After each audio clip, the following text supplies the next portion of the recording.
Hello, everyone. We are now in week 11 of our semester. We're moving right along, and of course, the big part of this week is focused on our research paper assignment.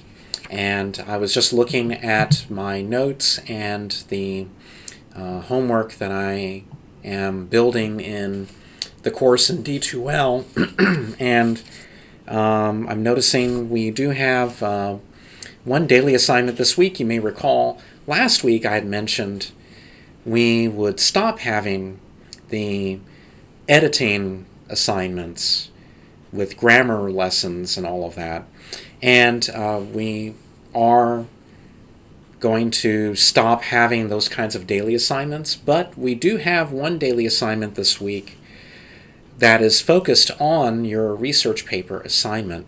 And that daily assignment is called the Proposal Topic and Solutions Worksheet. And that worksheet is designed to guide you to, first of all, choosing a problem to write about in your research paper.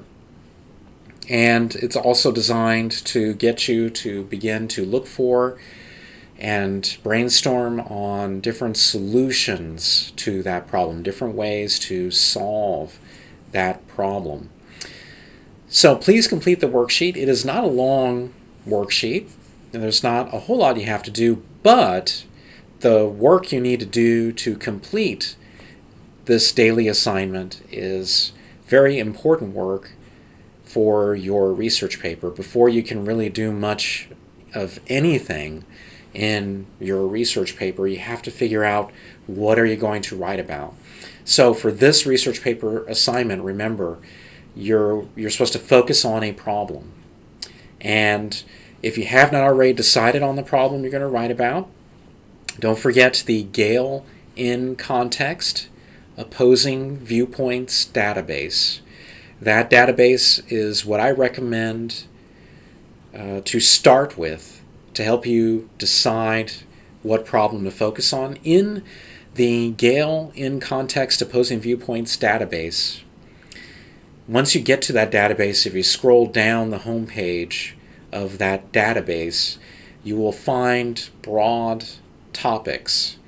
They are links to very, very broad subject areas, and once you click on a broad subject area, it will take you to a long list of specific topics in that broad subject area. And the database is set up to help you decide on a topic to write about. That Opposing Viewpoints database is not exactly set up to give you a list of problems to focus on, but many of the topics it shows in that database, you can find problems within those topics. And so that Opposing Viewpoints database is a very, very important starting point if you are not sure what specific problem you are going to focus on. Once you have chosen a problem to write about, that is only step one. The next step is you have to learn about that problem. So once you have decided on the problem, you want to look for sources in the research databases. If you're starting in that Opposing Viewpoints database, search through that database for any sources on that specific topic, on that specific problem. If you find your problem by searching through the topics in the Opposing Viewpoints database, it will give you an overview of the topic and even the history of it. Throughout that overview explanation of the topic, you should be able to find links to various sources. Those are good starting sources to read and to learn more about the subject, but you want to learn as much as you can about the subject.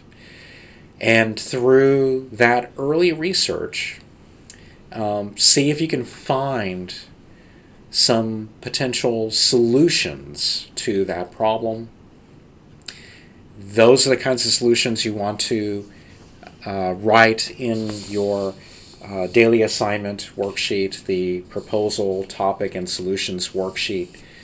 Through your early research, see if you can find some potential solutions, some potential ways to solve the problem. And that's what you want to try to record in the worksheet.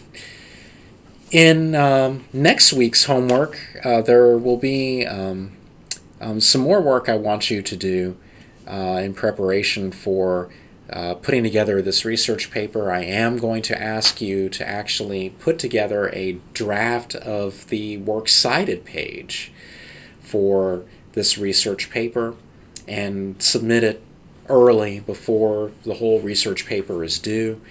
So you want to be aware that you will need to provide details about the sources in the works cited page, and you're going to see a video lesson on how to do that coming up in the near future inside the course in D2L. In this week's section of the content page, you're going to again see a link to the video that explains how to use that Gale in Context Opposing Viewpoints database if you have not searched through that database already to find your topic.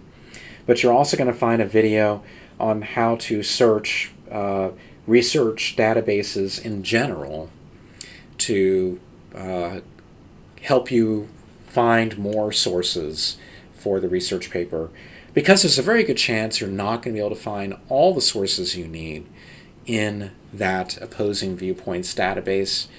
You will want to try some other databases, and which databases you try depends on the subject matter that you're focused on. Another very good database is called Academic Search Complete, and I believe in a video explanation I've created about the databases. You can see Academic Search Complete. I vaguely remember using that as an example in a video. So if you are looking for another database to try to find more sources for your research paper, Academic Search Complete is an excellent database for a wide range of different subject areas.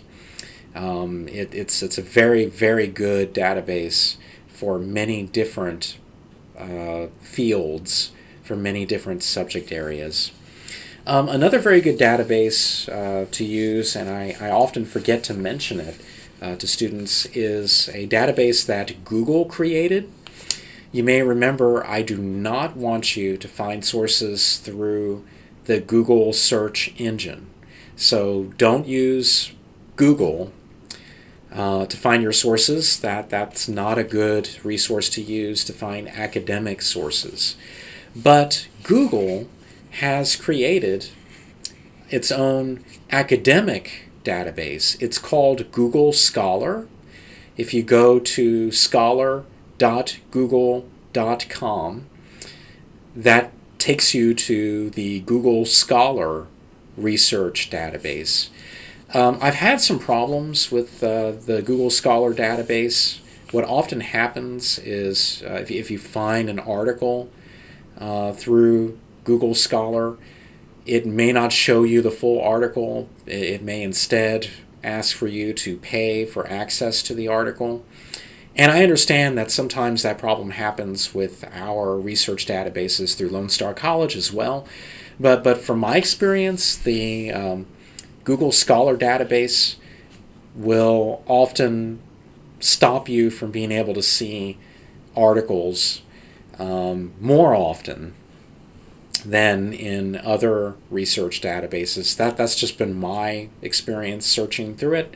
I have had success in finding a number of sources through the Google Scholar database, so it's not a bad database, it's just another resource to search for academic sources. You want to find sources that are written by experts in whatever field that you are doing research in. So that's just something to keep in mind. So be sure to watch the video lesson that I've provided about doing research in databases. If you did not watch the video on how to use the Gale in Context Opposing Viewpoints database, be sure to watch that video. And those instructional videos are very helpful. As always, feel free to email me if you have any questions about anything, and I will do my best to answer any questions you may have. Don't forget about other resources you have available to you. If you have problems finding sources, the library staff is an excellent resource. So you can find a link to information about the library and how to get in touch with our library staff near the top of the left-hand side of the content page. They are excellent in helping students find sources. And so if you're having trouble finding sources in the databases, especially if you reach a point where you've tried several research databases and you still have not had any luck in finding sources, contact the library staff. You can find the contact information near the top of the left-hand side of the content page. Those librarians are an excellent resource to help you find sources. And once you have found sources and you're writing the research paper, don't forget about our tutor. Christopher Lockett is an excellent professional tutor, and he is available to offer help as well. You can find information about how to make an appointment with him or any of our tutors, again, near the top of the left-hand side of the content page. So don't forget about those resources. They are available to help you as well throughout this major assignment. All right, I think that's all of the updates I have to give. Again, feel free to email me if you have any questions about anything, and I will see you in the next video.